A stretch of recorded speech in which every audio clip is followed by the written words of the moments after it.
नमस्कार, स्वागत आहे तुमचं या कार्यक्रमात ज्याचं नाव आहे हॅलो डॉक्टर. मी तुमचा सूत्रसंचालक डॉक्टर आदित्य पुरुषोत्तम इंदानी. तर आज आपण अतिशय महत्त्वाच्या आणि अशा विषयावर चर्चा करणार आहोत ज्यामुळे आपल्याला जीवनातील प्रत्येक पावलावर त्रास भोगावा लागू शकतो. प्रेक्षको, जर आपण सांध्यांसंबंधित आजारांचा विचार केला तर त्यात संधिवात, आमवात, वातरक्त असे काही आजार आहेत, पण त्यात सर्वात त्रासदायक आणि महत्त्वाचा आजार म्हणजे संधिवात. आता संधिवातमध्ये सांधे सुजणे, दुखणे, हालचाल करताना त्रास होणे हे काही लक्षणे असतात आणि यामुळे लोकांना त्रास भोगावा लागू शकतो. पण चांगली बातमी अशी, ही लक्षणे साधी असतात पण पुढे जाऊन याचं रूपांतर गंभीर स्वरूपात होऊ शकतो. पण चांगली बातमी अशी की तज्ज्ञांच्या सल्ल्याने, आहार विहारामुळे आणि जीवनशैलीतल्या काही बदलामुळे आपण या आजाराला त्रास देऊ शकतो, म्हणजे आटोक्यात आणू शकतो आणि या आजारांवर देखील मात देऊ शकतो. आता संधिवात म्हणजे काय, त्याचं स्वरूप कसं असतो, त्याची लक्षणे कुठली आणि त्याच्या चिकित्सा पद्धतीमध्ये काही बदल आले आहेत का, हे आपण या चर्चेतून जाणून घेणार आहोत. तर पहिल्यांदा आजचा आपला विषय बघूया. आजचा आपला विषय या प्रकारे आहे. जागतिक संधिवात दिवस या निमित्त हा विशेष कार्यक्रम ठेवलेला आहे आणि यासाठीच आज आपल्या सोबत आहेत डॉक्टर अभिजित काळे सर. नमस्कार सर, स्वागत आहे तुमचं या कार्यक्रमात. नमस्कार. डॉक्टर अभिजित काळे सरांची थोडक्यात ओळख याप्रमाणे आहे. डॉक्टर अभिजित काळे सर हे MS ऑर्थोपेडिक्स असून ते जॉईंट रिप्लेसमेंट आणि स्पाइन सर्जन आहेत.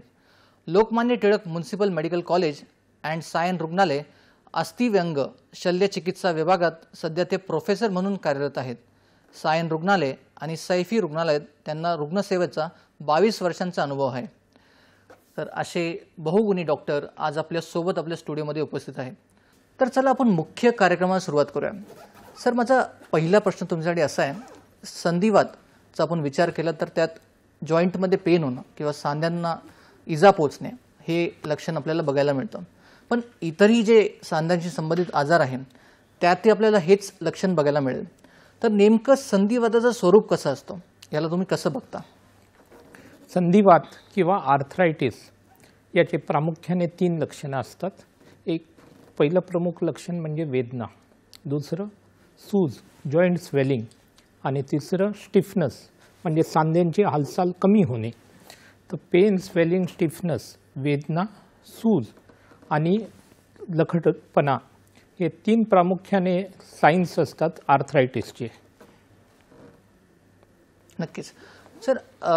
असं बघायला गेलं तर आमवात पण एक आजार आहे ज्यामध्ये पण सांध्यांना त्रास होतो आणि जर आपण आधुनिकदृष्ट्या बघायला गेलं तर रुमॅटॉइड आर्थरायटिस याच्याशी आपण त्याला साम्यता धरतो.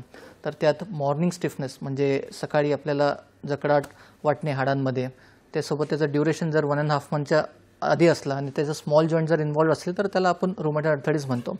तर त्यात पण सांध्यांना इजा पोचते, त्यात पण सांधे दुखतात. तर आमवाताला आणि इतर जे जॉईंटचे आजार आहेत त्यांना आपण संधिवाताशी वेगळं कसं ठेवतो? तर वाताचे वेगवेगळे प्रकार आहेत. प्रामुख्याने ऑस्टिओआर्थरायटिस म्हणजे जो वयोमानानुसार होतो. दुसरा रुमॅटॉइड आर्थरायटिस किंवा आमवात जो आपण संबोधलात. तिसरा प्रकार असतो जो युरिक ॲसिड वाढल्यामुळे होतो, त्याला म्हणायचं गाऊट किंवा गावठी आर्थरायटिस. चौथा प्रकार म्हणजे एन्कायलोजिंग स्पॉन्डिलायटिस. हा प्रामुख्याने जो मणक्याचा भाग आहे त्याच्यावरती आघात करतो. अजून वेगळा प्रकार म्हणजे ट्युबरक्युलस आर्थरायटिस म्हणजे जो इन्फेक्शन TBच्या जंतूचा लंग्सच्या व्यतिरिक्त सांध्यांवर सुद्धा आघात होऊ शकतो. आणि कधीकधी मार लागला आणि त्याचा योग्य उपचार झाला नाही तर त्याला आपण म्हणतो पोस्ट ट्रॉमॅटिक आर्थरायटिस. हे ब्रॉडली वाताचे वेगवेगळे प्रकार. आता ऑस्टिओआर्थरायटिस आणि रुमॅटॉइड आर्थरायटिस म्हणजेच आमवात आणि सांधिवात याच्यात डिफरन्स काय आहे?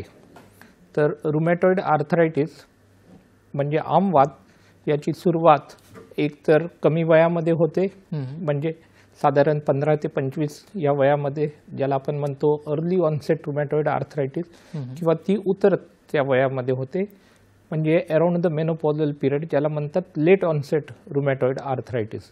रुमॅटॉइड आर्थरायटिसमध्ये सकाळी उठलं की अर्ली मॉर्निंग स्टिफनेस राहतो, सगळे जे आपले सांधे असतात ते लखडून राहतात आणि हा जो लखडपणा असतो तो साधारण 20 मिनटं अर्धा तास किंवा त्यापेक्षा अधिक काळात करता राहतो. दुसरं याचं लक्षण असतं जे छोटे जॉईंट्स आहेत शरीरातले, mainly small joints of the hand, म्हणजे हाताचे हे जे बोटं असतील किंवा पायाच्या याचे काही असतील छोटे सांधे, त्याच्यावरती हा आघात करतो. तिसरा भाग असतो की हा पुष्कळ वेळ सिमेट्रिकल, म्हणजे दोन्ही बाजूंना इक्वली इन्व्हॉल्व करतो. सुरुवातीच्या काळामध्ये थोडं मलेस, फटीक म्हणजेच लवकरच थकवासुद्धा जाणवू लागतो, काम करण्याची इच्छा होत नाही. आणि दुसरे इन्फ्लेमेटरी आर्थरायटिस किंवा रुमॅटॉइड आर्थरायटिसचं अजून एक लक्षण असतं, ते म्हणजे जितका आपण आराम जास्त करतो तितका त्रास याच्यात जास्त होतो. कारण जे इन्फ्लेमेटरी मेडिएटर्स असतात, TNF अल्फा, सायटोकाईन, हे तिथेच जमा होतात सांध्यामध्ये आणि त्यांचा आघात आपल्यावरती वाढत जातो. दुसरा जो आहे वात म्हणजे ऑस्टिओआर्थरायटिस, हा प्रामुख्याने वयोमानानुसार होतो. लेडीजमध्ये इस्ट्रोजनचं प्रमाण मेनोपॉज नंतर कमी होत जातं आणि ह्या इस्ट्रोजनचा सांध्यांवर, मसल्सवर, बोन्सवर सुद्धा प्रोटेक्टिव्ह इफेक्ट असतो. हा प्रोटेक्टिव्ह इफेक्ट कमी झाला की कार्टिलेजचं वेअर अँड टिअर वाढतं आणि मग जे वेट बेअरिंग जॉईंट्स आहेत, प्रामुख्याने नी जॉईंट्स, याच्यावरती त्याचा आघात दिसून येतो. पाश्चिमात्य देशामध्ये हिप जॉईंटवरती त्याचा आघात जास्त दिसून आलेला आहे. The second commoner joint to be involved is the carpometacarpal joint of the hand, म्हणजे जो अंगठ्याचा जो असतो सांधा, त्याच्यावर ऑस्टिओआर्थरायटिस हे एफेक्ट करतो. तर हे प्रामुख्याने बदल आहेत ऑस्टिओआर्थरायटिस आणि रुमॅटॉइड आर्थरायटिसमध्ये. नक्कीच. म्हणजे तुम्ही सांगितल्याप्रमाणे आपण संधिवाताला बाकी सगळे जे सांध्याशी संबंधित आजार आहेत त्याच्याशी वेगळं ठेवू शकतो लक्षणांच्या याच्यावरून. सर, माझा पुढचा प्रश्न तुमच्यासाठी असा आहे की संधिवाताचे कुठले प्रकार असतात का किंवा कुठले स्टेजेस असतात का, आणि त्यापैकी कुठले स्टेजेसवर आपण जास्त भर दिला पाहिजे चिकित्सेच्या दृष्टीने? तर जर आर्थरायटिसचे, ऑस्टिओआर्थरायटिसचे प्रकार बघितलं तर ते कॅल्ग्रीन लॉरेन्स ग्रेडिंग आहे आणि याच्यामध्ये सायनोवायटिस, जे की पहिली स्टेज आहे, ज्याच्यामध्ये जे सांध्याचं चिलखत असतं, सायनोवियम असतो, त्याच्यावरती आघात होतो आणि फक्त स्वेलिंग राहते सांध्यावर, पेन आणि स्वेलिंग, आणि जी टर्मिनल मुवमेंट असते ती फक्त रेस्ट्रिक्ट होते. तर ही पहिली स्टेज असते सायनोवायटिस. नेक्स्ट स्टेज असते अर्ली आर्थरायटिस, म्हणजे जो सांध्याच्या मधला जो गॅप असतो तो कमी व्हायला सुरुवात होते, तो पूर्ण नाहीसा झालेला नसतो, म्हणजे जॉईंट स्पेस कमी व्हायला, रिड्यूस व्हायला सुरुवात झालेली असते. जी थर्ड स्टेज असते याच्यामध्ये हाडातली जागा पूर्ण कमी झालेली आहे आणि आता हाडाला हाड चिकटलेलं आहे, दॅट इज लेट आर्थरायटिस. आणि जी चौथी स्टेज असते ती म्हणजे सबलक्सेशन. आता सांध्याची जी दोन हाडांची रचना असते ती रचनाच बदललेली आहे. सांध्यात एक दुसऱ्यांशी जे आर्टिक्युलेशन असतं ते डिस्टर्ब झालेलं असतं. ही चौथी स्टेज. युजली जेव्हा आपण अर्ली स्टेजमध्ये पिकअप करतो, म्हणजे स्टेज 1, स्टेज 2मध्ये, तेव्हा ट्रीटमेंट ही शॉर्ट आणि स्वीट राहते, रिकव्हरी फास्ट राहते. आणि जेव्हा आपण लेट स्टेजमध्ये ते पिकअप करतो, आधीच्या काळी तर काही त्याच्यावरती ट्रीटमेंट वगैरे फार लिमिटेड होती, पण जशी टेक्नॉलॉजी ॲडव्हान्स होत गेलेलं आहे, सायन्स ॲडव्हान्स होत गेलेलं आहे, याच्यावरती अतिशय चांगले उपचार अवेलेबल आहेत आणि हे ट्रीटेबल आहे. नक्कीच. सर, जर आपण लक्षणांच्या ॲस्पेक्टनी बघितलं तर कुठली अशी लक्षणे ज्यावर आपण जास्त लक्ष दिलं पाहिजे? कारण सुरुवातीला काही लक्षण दुर्लक्ष केल्यामुळे हे स्टेजेस वाढत जातात, जसं की तुम्ही मला सांगितलं. तर अशी कुठली लक्षणं आहे? तर प्रामुख्याने जर का सांध्यांवरती सूज राहत असेल, पेन होत असेल, वेदना असतील, सांध्यांवरती थोडासा लालसरपणा जाणवत असेल, सकाळी उठलो की जे आपण पहिलं पाऊल घेतो तेव्हाच वेदना होणं, स्टिफनेस राहणं, आणि हे जसे वात म्हटलो की वेगवेगळ्या प्रकारचे असतात. आमवातामध्ये जितका आपण जर आराम जास्त केला आणि त्रास वाढत गेला, ते आमवाताचे लक्षणं असतात आणि ते जो वात काम करत राहिल्याने वाढत जातो तो ऑस्टिओआर्थरायटिस. तर ह्या लक्षणांकडे आपण जर हे केंद्रित केलं तर निश्चित अर्ली डायग्नोसिस, लवकर जर रोग निदान झालं तर ट्रीटमेंट खूप सोपी होऊन जाते, सिंपल आणि स्ट्रेट फॉरवर्ड राहते ती. बरं, मग संधिवातामध्ये निदान करण्यासाठी काही तपासण्या उपलब्ध आहे का, की कुठल्या ब्लड रिपोर्टमुळे आपल्याला कळतं की संधिवाताचा त्रास आहे किंवा एक्सरेचे काही चेंजेसमुळे आपल्याला कळतं, त्याबद्दल तुम्ही काय सांगाल? तर ज्या टेस्ट आहेत वाताच्या या ब्रॉडली आपण क्लासिफाय करू शकतो इंटू नॉन इन्व्हेजिव्ह आणि invasive test. Non invasive test म्हणजे आपण सगळ्यात पहिले जेव्हा पेशंटला बघतो तर त्यांचे आपण एक्सरे काढतो.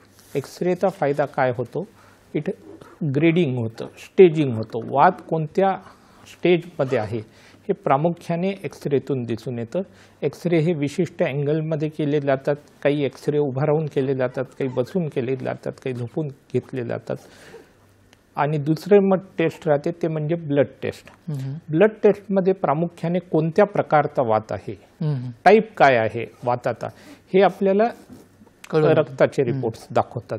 याच्यामध्ये जर का RA टेस्ट असेल म्हणजे रुमॅटॉइड आर्थरायटिस फॅक्टर, NTCCP असतील, HLA-B27 जो एन्कायलोजिंग स्पॉन्डिलायटिस डायग्नोज करायला हेल्पफुल राहतो. ANA म्हणजे अँटी न्यूक्लिअर बॉडी, जी SLE हा प्रकारचा वात आपल्याला फाइंड आउट करायला हेल्प करतो. आता जो कधी कधी आपल्याला MRIची सुद्धा मदत घ्यायला लागते. MRIमुळे सांध्याचा विशिष्ट कोणत्या भागावरती आघात झालेला आहे ते समजतं.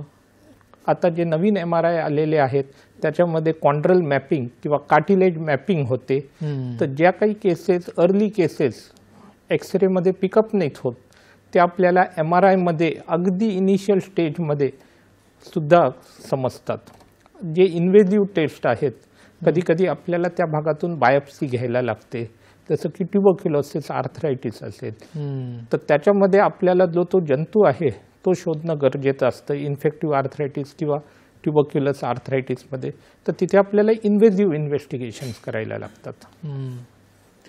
सर, आपल्याला एक फोन येतोय. सुनील बोलतायत बुलढाण्यावरून. सुनीलजी, तुमचा प्रश्न विचारा. हॅलो, बोला.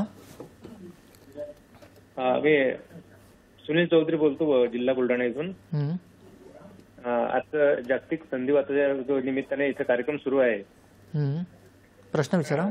डॉक्टर साहेबांना प्रश्न विचारायचा की संधिवाताचा त्रास आहे तो हिवाळ्यामध्येच होतो का, इतर ऋतूमध्ये होतो का, हा पहिला प्रश्न आहे. आणि दुसरा प्रश्न असा आहे की माझा उजवा गुडघा जो आहे तो एका बाजूला असा ठणकासारखा वाटतो, ठणकतो तो एका साईडला कोपऱ्यामध्ये, चालताना दुखतोय तो. तर यावर काहीतरी घरगुती इलाज किंवा तुमच्या काय असेल ते उपाय पाहिजे होता. धन्यवाद. तर सुनीलजींनी जो आपल्याला प्रश्न विचारलेला आहे त्याचा पहिला भाग म्हणजे की ऋतू आणि वाताचं काय संबंध आहे. तर ऋतू म्हणजे क्लायमेट, सीझनमध्ये जसे चेंजेस होतात, टेम्परेचर जसं फ्लक्च्युएट होतं त्याप्रमाणे वातामध्ये जी सिव्हिअरिटी असते ही कमी जास्त दिसून येते. हे टिपिकली जे इन्फ्लेमेटरी आर्थरायटिस आहेत त्याच्यामध्ये प्रामुख्याने दिसून येतं. पहिले जेव्हा उन्हाळ्यानंतर पावसाळा चालू होतो, सडनली जेव्हा वातावरणामध्ये एक गारवा निर्माण होतो त्याने रुमॅटॉइड आर्थरायटिस किंवा जे दुसरे इन्फ्लेमेटरी आर्थरायटिस आहेत नकळत याचे लक्षणं वाढू लागतात.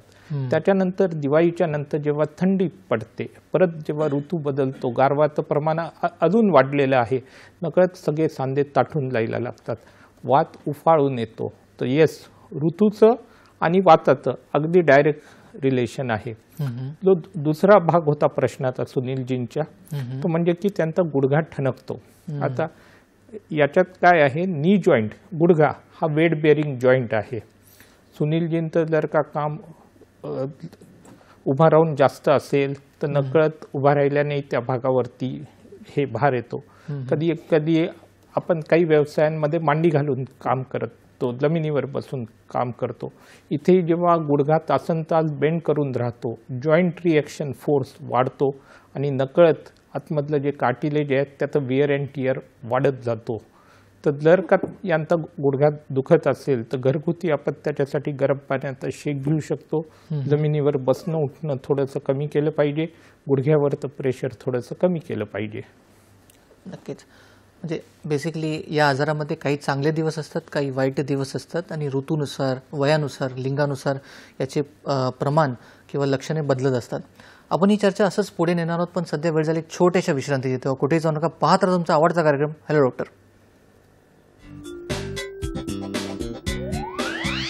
विश्रांतीनंतर परत एकदा स्वागत आहे तुमचं या कार्यक्रमात, ज्याचं नाव हॅलो डॉक्टर. आणि आज आपण बोलत आहोत डॉक्टर अभिजित काळे सरांसोबत. सर, आपल्याला एक फोन येतोय. वहिदा बोलतायत कोल्हापूरवरून. वहिदाजी, तुमचा प्रश्न विचारा. हा, माझं कसं झालं सर, माझे दोन्ही गुडघे असे दोन्ही कटकट वाजतात आणि गुडघ्यापासून घेऊन तळवे आणि पाय त्याच्यापर्यंत इतकं पाय दुखतात की मला चालता पण येत नाही, बसता पण येत नाही आणि उठता पण येत नाही. आणि दोन्ही हातांची बोट सुद्धा असे आकडून राहिल्यासारखं होतात. असे म्हणजे असं हे करावं वाटतं की म्हणजे बंद चालू बंद उघडझाप वगैरे करते मी अशी तेव्हा. सर, काय प्रश्न माझे विचारा. घालून बसले तरी पाय अजिबात ताट होत नाहीत माझे, इतके पाय दुखतात तेव्हा. सकाळी तर मला उठून चालताच येत नाहीत लवकर, असं होतं. बरं, सरांना काय प्रश्न विचारायचा सर तुम्हाला? काय तर काय हा याच्यामध्ये परत आपण या प्रश्नाची मोड केली तर पहिला त्यांनी त्रास सांगितला की गुडघे दुखतात, पायामध्येही दुखतं, जखडण होते. तर काय आहे, जेव्हा की एस्पेशली तळवे दुखतात म्हटलं की युरिक ॲसिडचं प्रमाण वाढलेलं असेल. युरिक ॲसिड क्रिस्टल्स हे हेवी क्रिस्टल्स असतात आणि ते ग्रॅव्हिटी डिपेंडंट खाली डिपॉझिट होतात. तर ते तळव्यामध्ये एस्पेशली अंगठ्याचा जो पहिलाच सांधा असतो, फर्स्ट MTP जॉईंट, मेटाटार्सोफेलेंजियल जॉईंटवरती ते जाऊन डिपॉझिट होतात. तर यांना युरिक ॲसिडची तपासणी करणं गरजेचं आहे. दुसरं यांनी सांगितलं की हातामध्ये त्यांना सूज येते, सकाळी लखडण राहते, सांध्या हलवायला त्रास होतो. हा इन्फ्लेमेटरी आर्थरायटिसचाही भाग असू शकतो. तर यांचं inflammatory markers CBC, ESR, CRP, rheumatoid factor हे केले पाहिजेत. आणि एकदा रोग निदान झाला की त्याची स्पेसिफिक ॲक्टिव्ह ट्रीटमेंट आपल्याला चालू करता येईल. मी यांना इतकंच सांगू इच्छितो की यांनी खाण्यामध्ये काही बदल करावेत. याच्यामध्ये प्रामुख्याने जर का काही आंबट पदार्थ खाण्यामध्ये येत असतील ते कमी करावेत. फर्मेंटेड प्रोडक्ट्स असतात म्हणजे इडली, डोसे, याने सुद्धा नकळत हा वात वाढतो. आणि यांनी लवकरात लवकर तज्ज्ञ डॉक्टरांचा सल्ला घेणं गरजेचं आहे. नक्कीच. सर, माझा पुढचा प्रश्न तुमच्याकडे असा आहे, जसं तुम्ही ऋतूनुसार संधिवाताचा त्रास सांगितला, तर दुसरा असा भाग येतो की वय आणि लिंगानुसार याचा त्रास बदलत जातो का, की कुठल्या वयात आपल्याला सांध्यांचे दुखणे उद्भवू शकतात, पहिला प्रश्न. आणि त्यासोबत कुठल्या लिंगामध्ये असं जनरली बघायला येतं की महिलांमध्ये हा त्रास जास्त होतो. तर त्याबद्दल तुम्ही काय सांगाल? तर जर पहिला भाग आहे की वयोमानानुसारचा, तर यंग एजमध्ये म्हणजे युजली 15 ते 25 या वयामध्ये जर का आपल्याला वाताचा त्रास चालू झाला तर याच्यामध्ये सगळ्यात पहिला भाग असतो रुमॅटॉइड आर्थरायटिस, जो आपण डिस्कस केलेला आहे. दुसरा भाग येतो एन्कायलोजिंग स्पॉन्डिलायटिस. एन्कायलोजिंग स्पॉन्डिलायटिसचे काय लक्षणं असतात, याच्यामध्ये मेनली मणक्यामध्ये, कमरेच्या भागामध्ये या वाताचा आघात होतो. त्यामुळे सकाळी उठल्या कंबर प्रचंड प्रमाणामध्ये वेदना होतात. आणि जसा दिवस जातो तसा हळूहळू आपण कामाला लागतो. एस्पेशली सकाळची आंघोळ घेतली, अंगावरती गरम पाणी पडलं की याचे जे काही लक्षणं आहेत ते थोडे थोडे कमी व्हायला लागतात.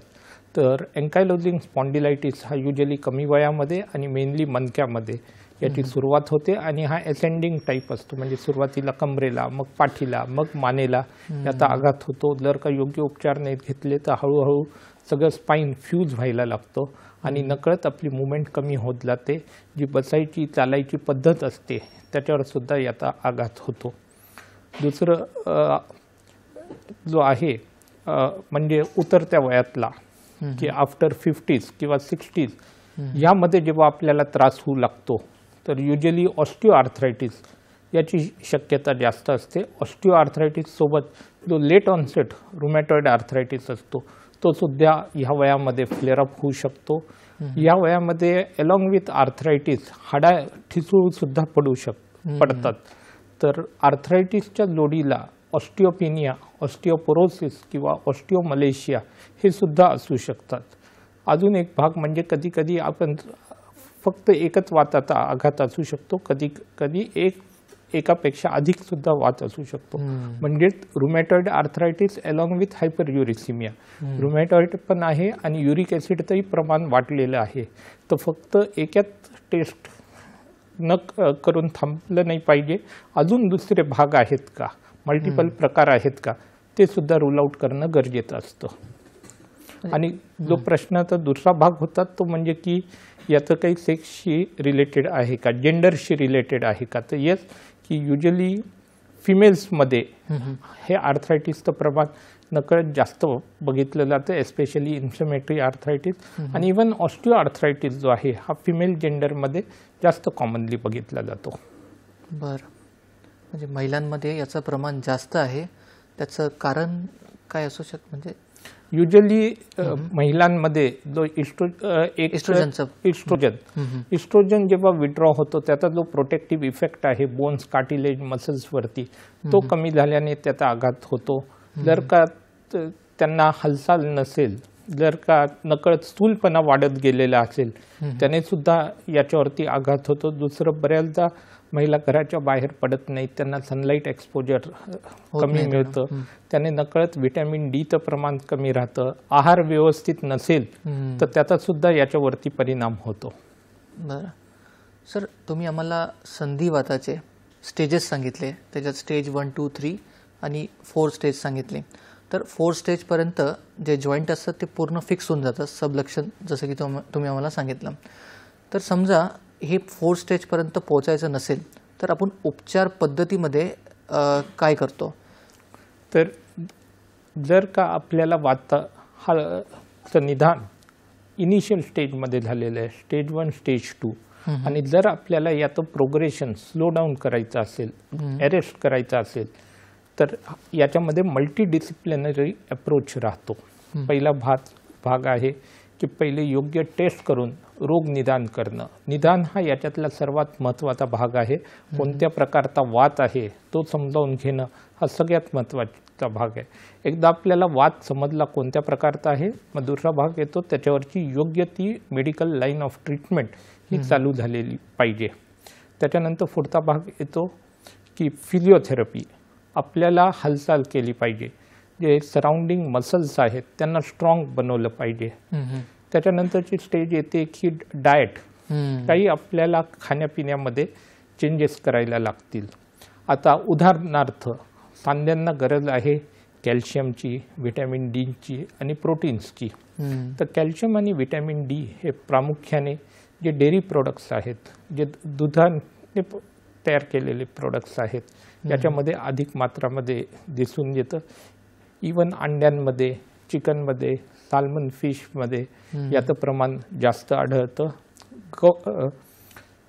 त्याच्यानंतर फ्लेग्लिसीड म्हणजे जवस किंवा अक्रोड, म्हणजे याच्यामध्ये ओमेगा 3 फॅटी ॲसिड्स यांचं प्रमाण जास्त असतं. हे सुद्धा खूप हेल्पफुल आहे. आणि काही डायटरी आपल्याला मॉडिफिकेशनसुद्धा करायला लागतात, म्हणजे काही गोष्टी खाल्ल्याने आपला हा त्रास वाढतो. याच्यामध्ये प्रामुख्याने ज्याने युरिक ॲसिडचं प्रमाण वाढेल म्हणजे प्युरिन प्रोडक्ट्स हे आपल्याला दिसून येतात रेड मीटमध्ये, म्हणजे मटण असेल किंवा काही सी फूड, काही फिशचे प्रकार आहेत त्याच्यामध्ये हे प्रमाण वाढतं. त्याच्यानंतर अल्कोहोल आहे, कोल्ड्रिंक्स आहेत, त्याच्यामध्येही याचं प्रमाण वाढतं. जर का काही आपल्याला व्यसनं असतील जसे की अल्कोहोल, स्मोकिंग, हे पूर्णपणे बंद केले पाहिजेत. तर याचा जो अप्रोच आहे हा मल्टीडिसिप्लिनरी अप्रोच आहे. आणि हा जर का व्यवस्थित फॉलो केला तर प्रोग्रेशन ऑफ द डिझीज हा डेफिनेटली हॉल्ट होतो. म्हणजे आहार विहार आणि औषधाच्या मदताने आपण या आजाराला मात देऊ शकतो. सर, आपल्याला एक फोन येतोय. शंकर गुरव बोलताय साताऱ्यावरून. शंकरजी, तुमचा प्रश्न विचारा. Hello doctor. हॅलो संतोषजी, बोला.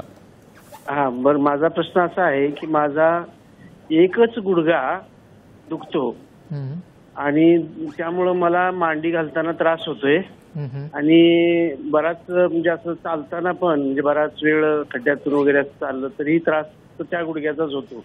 मांडी व्यवस्थित घालता येत नाही. म्हणजे माझी शंका आहे की हा वाताचा प्रकार आहे की वेगळा काय डिसीज आहे. दुसरा गुडघा दुखत नाही. माझा आता वय जवळजवळ 66 वर्षाचा आहे. तर या संदर्भात आपल्याकडून मला मार्गदर्शन मिळावं. धन्यवाद. तर संतोषजींनी सांगितलं की त्यांचं वय हे 66 आहे आणि त्यांचा एका गुडघ्याला त्रास होतोय. तर ह्या वयामध्ये जेव्हा गुडघ्याच्या वेदना चालू होतात, हा क्लासिकल ऑस्टिओ आर्थरायटिसचा प्रकार असतो. संतोषजींना इमिडिएटली एका तज्ज्ञ डॉक्टरांना, ऑर्थोपेडिक सर्जनला बघणं गरजेचं आहे. ते एक एक्सरे होईल संतोषजींचा. हा एक्सरे प्रामुख्याने एका पायावर उभा राहून केला जातो, सिंगल लेग स्टान्स व्ह्यू म्हणतात, आणि दुसरा म्हणजे लॅटरल व्ह्यू. आणि याच्यामध्ये कोणत्या स्टेजमध्ये सध्या गुडघा आहे, गुडघ्याची गादी किती घासली गेलेली आहे, वाटी किती घासली गेलेली आहे, हे बघितलं जातं. आणि एकदा आपल्याला लक्षात आलं की कोणत्या स्टेजमध्ये आहे, मग स्टेजनुसार आपण त्याच्यावरती ट्रीटमेंट चालू करणार. त्याच्यामध्ये काही मेनली औषधं दिले जातील, गोळ्या औषधं. जर गरज असेल तर कधी कधी सांध्यांमध्ये इंजेक्शन घेतला त्याचाही फायदा होतो. गुडघ्याचे काही ब्रेसेस असतात, तो ब्रेस वापरल्याने, नी कॅप वापरल्याने सुद्धा फायदा होतो. आणि तसेच ब्लड रिपोर्ट काही केले तर ब्लड रिपोर्टनुसार काही आपल्याला डायटरी मॉडिफिकेशन, खाण्यामध्ये काही बदल करायचे असतील ते सुद्धा आपल्याला करता येतील. सर, आपल्याला मेलवर एक प्रश्न आलेला आहे नंदा बर्वे यांचा. त्यांचं वय 60 आहे. तर त्यांचा प्रश्न असा आहे की संधिवातासाठी आपण कुठला दूध घेतला पाहिजे, टोंड मिल्क घेतला पाहिजे की क्रीम मिल्क घेतला पाहिजे, त्यासोबत डायटरी मॉडिफिकेशन तर तुम्हाला सांगितले बऱ्यापैकी, पण त्यांचा प्रश्न याच्याशी निगडीत होता. येस, तर जर आपण दूध बघितलं तर दुधामध्ये कॅल्शियम आणि व्हिटॅमिन डी या दोन्हीतही प्रमाण असतं, चांगलं असतं. आणि याचा बेनिफिट डेफिनेटली बोनसाठी, जॉईंटसाठी, सांध्यांसाठी अतिशय लाभदायक आहे. तर आता ज्या मिल्कमध्ये आपल्याला फॅट कमी राहील ते नकळत ते जास्त फायद्याचं राहतं. दुसरं, हे दूध अगदी चिल्ड म्हणजे एकदम थंड करून घेऊ नये, त्याने सुद्धा नकळत हा त्रास वाढतो. तर एक लूक वॉर्म या टेम्परेचरमध्ये आपण घेतलं तर डेफिनेटली त्याचा फायदा राहील. बरं, आपण सरांसोबत ही चर्चा असंच पुढे नेणार आहोत, पण सध्या वेळ झाली छोट्याशा विश्रांतीची. तेव्हा कुठेही जाऊ नका, पाहत राहा तुमचा आवडता कार्यक्रम हॅलो डॉक्टर.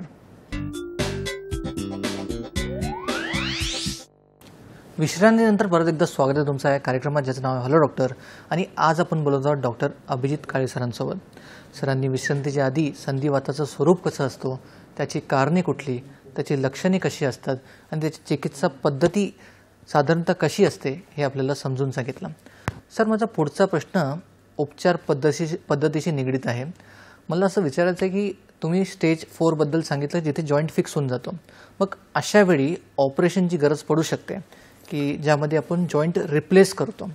तर ती नेमकी प्रोसिजर काय आहे आणि त्याचे आयडियल इंडिकेशन म्हणजे आपण कोणामध्ये हे ऑपरेशन सांगतो, काय सांगाल?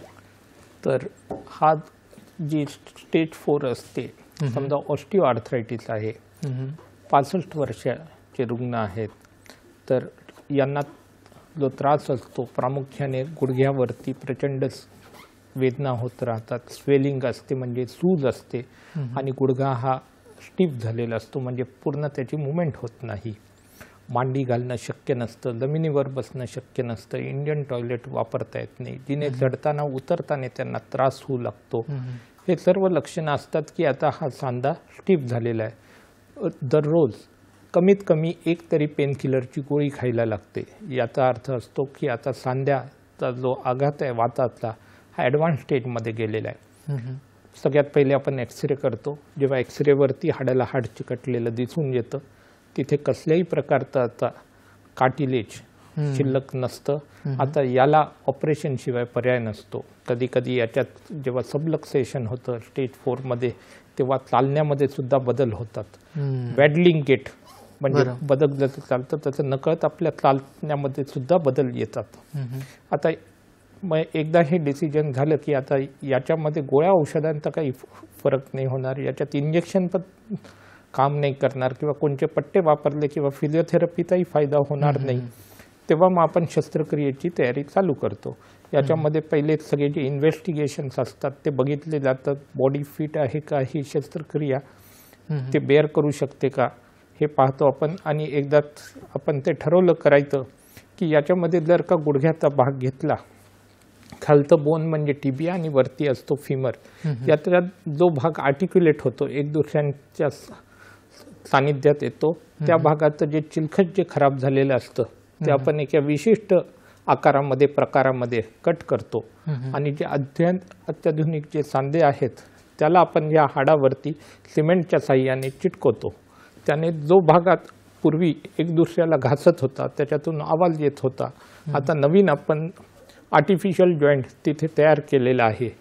आणि जे आर्टिक्युलेटिंग सरफेसेस हेच आपण बदलल्यामुळे आता जो त्या भागातून पेन येत होता तो नाहीसा होतो.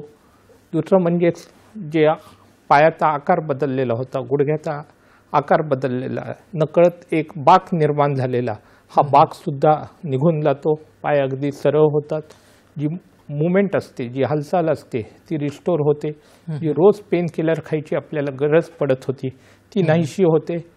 तर बेसिकली बघितलं तर वातामध्ये जिथे गोळ्या औषधांचा इंजेक्शनचा फायदा होतो तिथे निश्चित होतो, पण जेव्हा ॲडव्हान्स स्टेजमध्ये गेलो, तिसऱ्या स्टेजमध्ये गेलो, चौथ्या स्टेजमध्ये गेलो, इथे आपल्याला शस्त्रक्रियेशिवाय काही दुसरा पर्याय नसतो.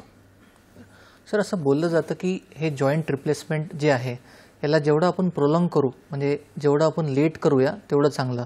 म्हणजे 50 वयाच्या माणसाला समजा संधिवात असेल आणि त्याला जॉईंट रिप्लेसमेंटची स्टेज आता आलेली असेल तर आपण त्याला प्रोलॉंग करतो, कारण बऱ्याच वर्षानंतर हे जेव्हा रिप्लेस केलेलं जॉईंट पण सबलेक्सेट होतं तर रिडू सर्जरीची गरज असते, परत एकदा सर्जरीची गरज असते. आणि any redo surgery carries highest amount of mortality, म्हणजे ते बरं नसतं.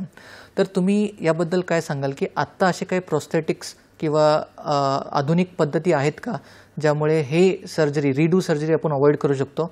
आणि पहिला प्रश्न जो आहे की याला प्रोलॉंग केलेलं बरं असतं का? काय आहे की एक तर ट्रीटमेंट आहे ही स्टेज डिपेंडंट आहे. जर का आपली स्टेज आलेली आहे शस्त्रक्रिया करायची आणि काही कारणांवास्तव आपल्याला समजा ही सर्जरी काही काळासाठी पोस्टपोन करायची असेल, प्रलंबित करायची असेल, तर आपल्याकडे काय काय पर्याय आहेत. एक पर्याय राहतो की लाईफस्टाईल मॉडिफिकेशन. थोडी जी काही आपली जीवनशैली आहे ती नकळत स्लो डाऊन करणं, जमिनीवर बसणं उठणं कमी केलं पाहिजे. जर वात वरच्या हाताचा असेल तर नकळत त्याची मुवमेंट कमी करणं, जड वस्तू उचलणं हे कमी केलं पाहिजे. दुसरा भाग राहतो की ती आजूबाजूचे बोन्स, मसल्स, लिगामेंट्स हे हेल्दी राहण्यासाठी खाद्यपदार्थ व्यवस्थित घेत राहणं, योग्य जे औषधं दिलेले आहेत तेही घेणं. आता याच्या व्यतिरिक्त आपल्याला कधी कधी काही इंजेक्शन्स घेऊन सुद्धा फायदा होतो. जो काही रोजचा त्रास आहे तो नकळत याने कमी करता येतो. याच्यामध्ये काही इंजेक्शन्स असतात ज्याच्यामध्ये हायल्युरॉनिक ॲसिड असतं. हायल्युरॉनिक ॲसिड हे जे द्रव्य असतं हे आपल्या ज्या सांध्यामध्ये कार्टिलेज असतं हे सिक्रेट करतं आणि जेव्हा वात होतो, आर्थरायटिस होतो, कार्टिलेज कमी झाल्यामुळे हायल्युरॉनिक ॲसिडचं जे निर्माण असतं जॉईंटमध्ये त्यातही कमी होतं, प्रोडक्शन कमी होतं. त्यामुळे ते आपण सप्लिमेंट करतो, बाहेरून आपण इंजेक्शनच्या रूपेने देतो. याच्या व्यतिरिक्त बऱ्याचदा PRP म्हणजे प्लेटलेट रिच प्लाझ्मा याचा अँटी इन्फ्लेमेटरी इफेक्ट असतो, त्याच्यामुळे नकळत त्याच्यावरची सूजसुद्धा कमी होते. तर काही काळासाठी थोड्या वेळाकरता आपल्याला हे पोस्टपोन किंवा प्रलंबित करायचं असेल ते करता येतं. पण आजकालचे जे सांधे आलेले आहेत याचा दुसरा भाग बघितला गेला तर ते टेक्नॉलॉजीमुळे ते खूप मॉडर्नाइज झालेले आहेत, खूप ॲडव्हान्स झालेले आहेत आणि यांची जी लाईफ आहे ती सुद्धा नकळत वाढली गेलेली आहे. तर जर ऑन एन ॲव्हरेज हा सांधा 1.5 ते 2 दशकं चालेल इतका क्वालिटीचा सध्या तो बनलेला आहे. आणि जर पुढचा विचार केला 2 दशकानंतरचा तर तेव्हा सायन्स दिवसेंदिवस वाढत आहे, ॲडव्हान्स होत आहे. सायन्सच्या ज्या बाउंड्रीज आहेत त्या सुद्धा वाढत आहेत. तर पुढे 2 दशकानंतरचा विचार केला तर अजून काही आपल्याकडे चांगल्या उपचार पद्धती अवेलेबल असतील. तर जर रिव्हिजन रिप्लेसमेंट सर्जरीची वेळ आली तर तेव्हा निश्चितच आपण त्याला आधुनिक पद्धतीने हँडल करू शकू. बरं सर, काही लोक जे नी रिप्लेस करतात तर ॲज अ प्रॅक्टिशनर म्हणून मी सांगतोय की काही लोक जे रिप्लेस करतात ते सांगतात की आम्हाला रिप्लेस केल्यानंतर पण, ऑपरेशन केल्यानंतर पण त्रास तसंच आहे. काही 1/3 लोक असं सांगतात की आम्हाला ऑपरेट केल्यानंतर आता त्रास वाढला आहे व काही लोक सांगतात की आमचा त्रास खूप जास्त कमी झाला आहे. तर यांना तुम्ही कसं बघतात की ज्यामध्ये त्रास वाढतो किंवा तसंच असतो तर त्यांना आपण कसं बघतो? तर काय आहे की नी रिप्लेसमेंट केली ही कशासाठी केली, कोणत्या आर्थरायटिससाठी केली हे बघणं खूप गरजेचं आहे. जर का नी रिप्लेसमेंट ही रुमॅटॉइड आर्थरायटिससाठी केलेली आहे आणि शस्त्रक्रियेनंतर जर आपण गोळ्या औषधच बंद केल्या असतील तर हे चुकीचा भाग आहे. आपण नी रिप्लेसमेंटने रुमॅटॉइड आर्थरायटिसमध्ये फक्त जे कार्टिलेज आहे, जो तो डॅमेज जॉईंट आहे, तितका आपण बदललेला आहे. तर रुमॅटॉइड आर्थरायटिस पेशंट्सला डीमार्ड्स म्हणजे डिझीज मॉडिफाईंग अँटी रुमॅटॉइड ड्रग्स चालू असतात, कधी कधी इम्युनोबायोलॉजिक्स चालू असतात. तर हे औषधं त्यांना सर्जरीच्या नंतर पण घेणं गरजेचं आहे. जर त्यांनी काही कारणांवास्तव गैरसमजांमुळे हे औषधं बंद केले असतील तर निश्चित त्यांचा वात उफाळून येईल, त्यांना ते त्रास होईल, त्यांना सायनोवायटिस होईल. दुसरं उदाहरण म्हणजे युरिक ॲसिड. जर का यांचं युरिक ॲसिड वाढलेलं असेल तर परत त्याचं डिपॉझिशन होऊन सायनोवायटिस होईल, त्यांनाही वेदना होत राहतील. बऱ्याचदा या ऑपरेशनच्या नंतर आपल्याला कॅल्शियम, व्हिटॅमिन डी आणि व्यवस्थित फिजिओथेरपी व्यायाम करत राहिलं पाहिजे. उतरत्या वयामध्ये वेगवेगळे प्रॉब्लेम्स असतात. याच्यामध्ये सार्कोपिनिया म्हणजे मसल्स वीक होणं, मसल्सचं वेस्टिंग होणं, शरीरात जे हार्मोनल चेंजेस आहेत ते होतं. तर जर तुम्हाला नी रिप्लेसमेंट सर्जरीनंतर सुद्धा वेदना होत असतील तर तज्ज्ञांना भेटून त्याचं कारण काय हे शोधणं खूप गरजेचं आहे. आणि एकदा ते कारण सापडलं मग त्यांची ट्रीटमेंट खूप सोपी राहते. नक्कीच.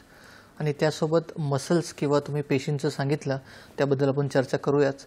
आपण सरांसोबत ही चर्चा असंच पुढे नेऊया. पण सध्या वेळेला छोट्याशा विश्रांतीची, तेव्हा कुठे जाऊ नका, पाहता तुमचा आवडता कार्यक्रम हॅलो डॉक्टर. विश्रांतीनंतर परत एकदा स्वागत आहे तुमचं एक कार्यक्रमात ज्याचं नाव आहे हॅलो डॉक्टर. आणि आज आपण बोलत आहोत जागतिक संधिवात दिवसाबद्दल एक विशिष्ट कार्यक्रमामध्ये. आज आपल्या सोबत आहेत डॉक्टर अभिजित काळे सर. आणि विश्रांतीच्या आधी संधिवातामध्ये आपण ऑपरेशनला कधी जावं, त्याचे आयडियल क्रायटेरिया किंवा इंडिकेशन्स काय आहेत याबद्दल सरांनी आपल्याला समजावलं. त्यासोबत सर तुम्ही आम्हाला सांगत होते की काही औषधं पण संधिवातासाठी उपयुक्त असतात. तर ती औषधं कुठली, त्याबद्दल काय सांगाल? तर औषधं जे आहेत संधिवातासाठी हे वात स्पेसिफिक असतात. म्हणजे पहिलं रुमॅटॉइड आर्थरायटिस. रुमॅटॉइड आर्थरायटिससाठी बघितलं तर मिथोट्रिक्सेट, हायड्रॉक्सिक्लोरोक्विन सल्फेट, सल्फासॅलिझिन हे औषधं वापरले जातात. याच्या व्यतिरिक्त काही बायोलॉजिक्स आहेत जे की TNF अल्फा, सायटोकाइन्स याच्यावरती इफेक्ट करतात. तर हे औषधं पूर्णपणे तज्ज्ञांच्याच सल्ल्याने घेतले पाहिजेत. जो दुसऱ्या प्रकारचा वात आहे जो म्हणजे की ऑस्टिओआर्थरायटिस.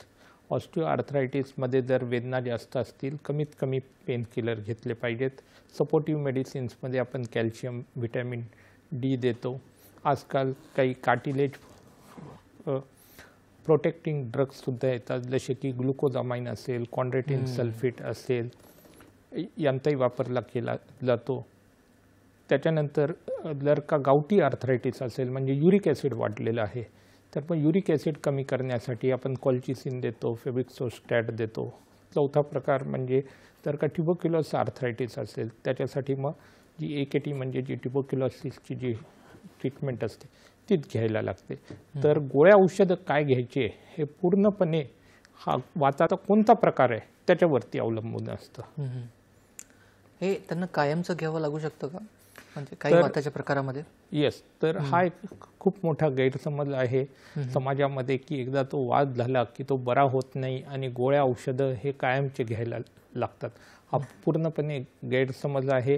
ही ट्रीटमेंट जी आहे ही पूर्णपणे स्टेज स्पेसिफिक आणि डिझीज स्पेसिफिक कोणत्या वाताचा प्रकार आहे त्यानुसारच घेतलेले आहे. याच्यामध्ये खूप ॲडव्हान्समेंट झालेले आहे. टेक्नॉलॉजीचा खूप मोठ्या प्रमाणामध्ये याच्यामध्ये फायदा झालेला आहे. आणि ही जी ट्रीटमेंट आहे ही पूर्णपणे तज्ज्ञांच्या सल्ल्याने दिलेल्या काळाकरताच घेतली गेली पाहिजे. सर आपल्याला एक फोन येतोय. शिवशंकरजी बोलतात नागपूरवरून. शिवशंकरजी तुमचा प्रश्न विचारा. हॅलो, बोला, तुमचा प्रश्न विचारा.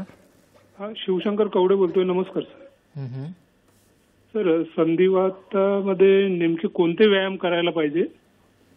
आणि संधिवात सध्या आता म्हणजे माझ्या पायाचं 4 महिने अगोदर थोडं ऑपरेशन झालेलं आहे आणि गुडघ्याचं खाली थोडं प्लेट टाकून त्यांनी रिकव्हर केलेलं आहे. पण आता मला चालताना थोडं त्रास होत आहे पायालाही त्रास होतोय आणि मांडीलाही त्रास होतोय. ते याच्यामध्ये संधिवात होण्याची शक्यता आहे का?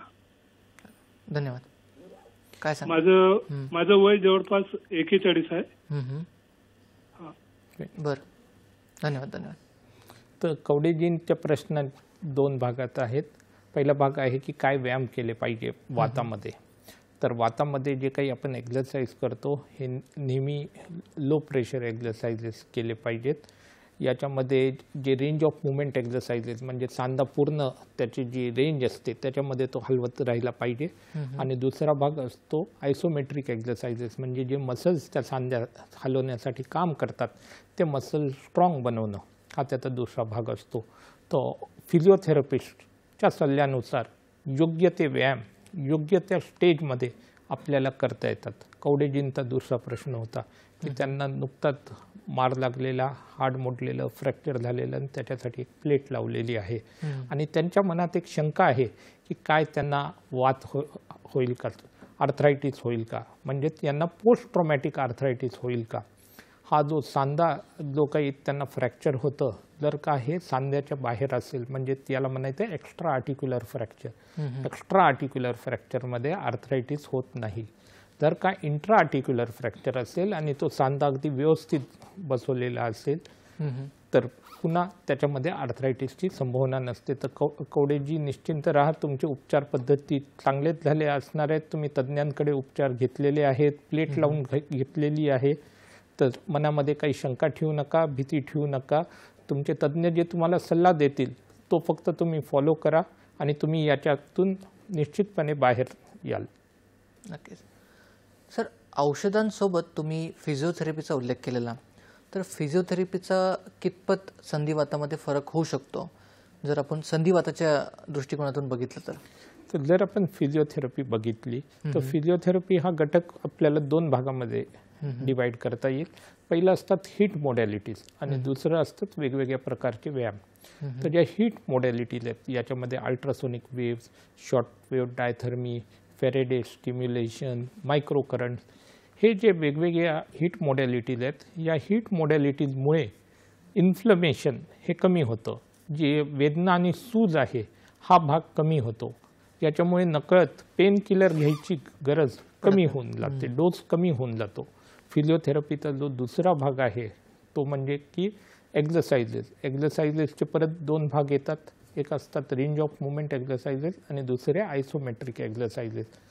तर रेंज ऑफ मुवमेंट एक्झरसाइजेसमुळे जे सांध्याची पूर्ण जी मुवमेंट असते ती प्रिझर्व राहते, ती मेंटेन राहते. आपली काही जी मुवमेंट आहे ती लूज होत नाही, लॉस होत नाही. आणि जो दुसरा भाग आहे आयसोमेट्रिक एक्झरसाइजेस, मसल्स स्ट्रॉंग केल्यामुळे नकळत सांध्यांना त्याचा फायदा होतो, त्यांची लॉन्जिटिव्हिटी वाढते, त्यांच्यावरती होणारा आघात कमी होतो. तर फिजिओथेरपीचा सांधिवातामध्ये योगदान फार मोठं आहे. सर, आपल्याला एक फोन येतोय. सुधाकरजी बोलतायत नागपूरवरून. सुधाकरजी, तुमचा प्रश्न विचारा. सर नमस्कार सर. येस. हॅलो, नमस्कार सर. बोला, प्रश्न विचारा. सर मी नागपूरहून बोलतो सर. माझी मिसेस आहे, 60 वर्षाचं वय आहे सर. आणि तिला तळपायाचा आणि घुटण्याचा खूप त्रास आहे सर. तिला चालता फिरताना खूप त्रास होतो सर. आणि तिला करूनही तिला आराम होत नाही सर. खूप त्रास होतो. म्हणजे आपल्याला. सर, तुम्हाला काय विचारायचा प्रश्न आहे ना? सुधाकरजी, आपल्या मिसेसचं वय काय आहे? 60 वर्ष आहे सर. 60 वर्ष. 60 वर्ष. चालेल, ठीक आहे. ठीक, 60 वर्षाचा आहे सर. आता वातामुळे आहे पण मी बराच इलाज केला सर, पण काही आराम नाही. बरोबर. येस, धन्यवाद. तर सुधाकरजींनी जे सौभाग्यवतींच्या रिलेटेड जो प्रश्न विचारलेला आहे त्याच्यात त्यांनी सांगितलं की मेन त्यांना गुडघ्यामध्ये दुखतं आणि दुसरं तळपायामध्ये त्यांना वेदना आहेत. तर परत याच्यामध्ये जेव्हा आपण तज्ज्ञांना भेटणार ते एक्सरे करून घेतील. गुडघ्याचे एक्सरे होतील, तळव्याचे एक्सरे होतील. कोणत्या स्टेजमध्ये वात आहे हे याच्यातून आपल्याला दिसून येईल. दुसरा भाग असेल याच्यामध्ये योग्य ते इन्व्हेस्टिगेशन करणं. काही ब्लडच्या टेस्ट होतील, गरज वाटली तर ते MRI सुद्धा सांगतील. मग याच्यामध्ये रुमॅटॉइड आर्थरायटिस आहे का, युरिक ॲसिडचं प्रमाण वाढलेलं आहे का, कॅल्शियम व्हिटॅमिन डी कमी झालेलं आहे का, कोणता अनकॉमन टाईपचा वात आहे ते बघितलं जाईल. आणि मग जी स्टेज आहे आणि जो वाताचा प्रकार आहे त्यानुसार यांना स्पेसिफिक ट्रीटमेंट उपचार घेता येतील. त्यांचे गुडघे दुखतात, त्यांचे तळवे नाही त्रास आहे, तर त्यांना मी परत सांगू इच्छितो की काही लाईफस्टाईल मॉडिफिकेशन याच्यामध्ये गरजेचं आहे. जमिनीवर बसणं, मांडी घालून बसणं कमी केलं पाहिजे. इंडियन टॉयलेटवर पण जेव्हा आपण स्वेटिंग पोझिशनमध्ये बसतो नकळत आतमधला जॉईंट रिॲक्शन फोर्सेस वाढतात आणि ते सुद्धा या उतरत्या वयामध्ये कमी केलं पाहिजे. बरं सर, बरेचसे जेव्हा पेशंट्स आपण बघतो तर संधिवाताचा हा प्रकार म्हणजेच आमवात याचे पेशंट्स हे यंग पीपल जास्त असतात. म्हणजे हा तरुणांना होणारा आजार आहे. रुमॅटॉइड आर्थरायटिस हा यंग पीपलचा डिसीज आहे. तर तरुणांसाठी तुम्ही काय सांगाल की यांना संधिवात पुढे होणार नाही याच्यासाठी काही प्रतिबंधात्मक उपाय आहेत का? येस, तर हा जो रुमॅटॉइड आर्थरायटिस आहे हा ऑटो इम्युन डिसऑर्डर आहे आणि याच्यामध्ये आपल्या ज्या शरीरातल्या पेशी जो शरीरात त्यांनी प्रोटेक्शन केलं पाहिजे त्याच्याऐवजी ते विकार करतात. हे कुंपण शेत खातं आहे याच्यातला हा प्रकार असतो. याच्यामध्ये बॉडीची इम्युनिटी चांगली मेंटेन ठेवणं गरजेचं असतं.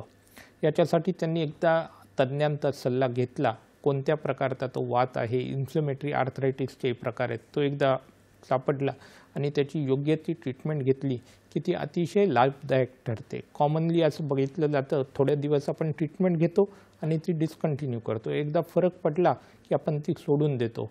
याच्यामुळे वात परत उफाळून येतो, आघात जास्त मोठ्या प्रमाणात होतो. तर ट्रीटमेंटमध्ये डिस्कंटिन्युटी करू नका. दुसरं, जर आपल्याला नॉन इन्फ्लेमेटरी आर्थरायटिस असेल किंवा पुढे होऊ नये याच्यासाठी तरुणांनी लाईफस्टाईलमध्ये मॉडिफिकेशन केलं पाहिजे. हेल्दी लाईफस्टाईल मेंटेन केली पाहिजे. त्यांनी त्यांचं वेटचं प्रमाण आहे ते कमी ठेवलं पाहिजे. त्यांनी एक एक्झरसाइजेसचं routine, daily routine, weekly routine बनवलं पाहिजे. त्यांनी पाणी म्हणजे हायड्रेशन ॲडिक्वेट घेतलं पाहिजे. आणि खाण्यामध्ये आता हळद झाली, हळदमध्ये कुर्कुमिन असतं आणि कुर्कुमिनचा सांध्यांवरती अति पॉझिटिव्ह इफेक्ट असतो. जर आपण हळद दूध घेतलं किंवा खाण्यामध्ये हळदीचं प्रमाण वाढवलं त्याचा आपल्याला फायदा होतो. जे काही पॅकेज फूड्स आहेत ते अवॉइड केले पाहिजेत. जे सॉल्टी फूड्स आहेत ते सुद्धा अवॉइड केले पाहिजेत, कारण यांचा सांध्यावरती निगेटिव्ह इफेक्ट होतो. तर योग्य लाईफस्टाईल, हेल्दी लाईफस्टाईल, व्यायामाची त्याला लोड गरज असणं गरजेचं आहे, आहार व्यवस्थित असणं गरजेचं आहे आणि जो स्ट्रेस लेवल आहे तो स्ट्रेस लेवलसुद्धा मर्यादित ठेवला पाहिजे. कॅल्शियम व्हिटॅमिन डीचं प्रमाण जितकं जास्त घेऊत, डेअरी प्रॉडक्ट्स जितके जास्त घेऊत त्याचा निश्चित आपल्याला फायदा होईल. बरं, तर सर धन्यवाद, तुम्ही इथे आलात आणि आमचं एवढं चांगल्या प्रकारे मार्गदर्शन केलं. आम्हाला संधिवाताबद्दल, आमवाताबद्दल व इतरही जे वाताचे प्रकार आहेत त्याबद्दल आम्हाला खूप चांगल्या प्रकारे सांगितलं. तर त्यासोबत तुमचे खूप खूप आभार आणि धन्यवाद. नमस्कार. आणि तुमच्यासाठी असंच नवनवीन चर्चासत्र आपण सुरू ठेवू. पण सध्या वेळ झाली तुमचा निरोप घेण्याची. चर्चेतील माहिती तुमच्या दैनंदिन जीवनात नक्कीच उपयोगी पडेल आणि आरोग्याच्या दृष्टीने तुम्हाला याचा फायदा होईल ही अपेक्षा. तर प्रेक्षको, योग्य सल्ला द्या, योग्य सल्ला घ्या, स्वस्थ रहा, मस्त रहा. नमस्कार. नमस्कार.